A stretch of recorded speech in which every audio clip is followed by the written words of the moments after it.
reducing taxes and incentivising companies to buy British is fantastic news.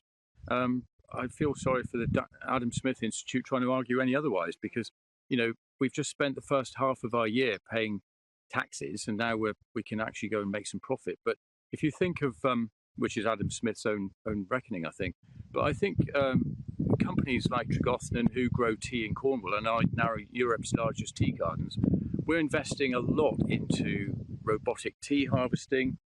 These are actually tea bushes here, and these are very labour intensive to pick, but we export British grown tea and we supply British food and drink establishments all over the country. And we need to invest in technology, and any support and help. It won't just be about the bottom line benefit, but it will be in terms of raising awareness of what this great country of innovators is doing. But the food and drink manufacturers, the farmers of Great Britain will benefit from what I think is being talked about. Daniel, I'm guessing the sector we're talking about makes a big difference here. So, for instance, if we were talking about something that's absolutely integral to the defence of this country, missiles that seriously offer us a degree of protection that research and development that we do in our own country couldn't possibly match, at least not for years to come, then we buy it off the shelf from America, don't we?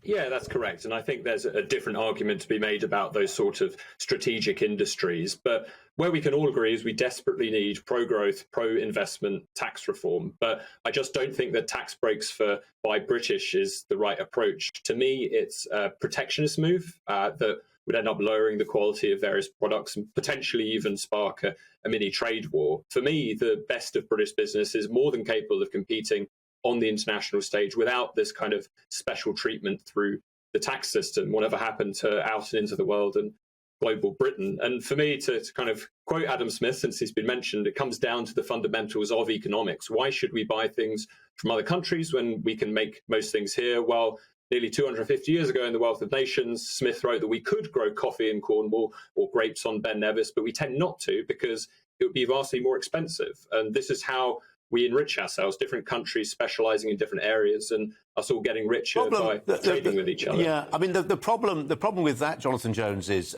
let's not maybe, well, I think tea is an essential part, a staple, as many of our viewers and listeners I'm sure will agree.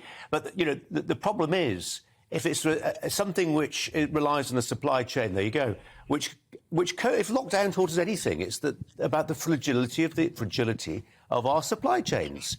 And it's fine, Adam Smith's vision of global trade is fine, as long as there's no crisis to contend with, Jonathan.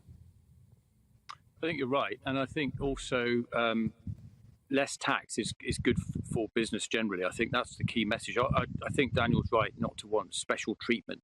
But I think what will happen by accepting the Chancellor's proposition is that people will suddenly realise that there's a lot more that we can do here in the UK, not just because of global warming or all those things which people think are the case, but actually just because we always could, and we're a nation of innovators, and it will encourage that trade, which then gets the critical mass going, and then we can afford to do more great things within the UK. I don't think it should be protectionist, but it will benefit from being taxed less, and then the businesses will grow, the industries will grow, and we'll all benefit from that.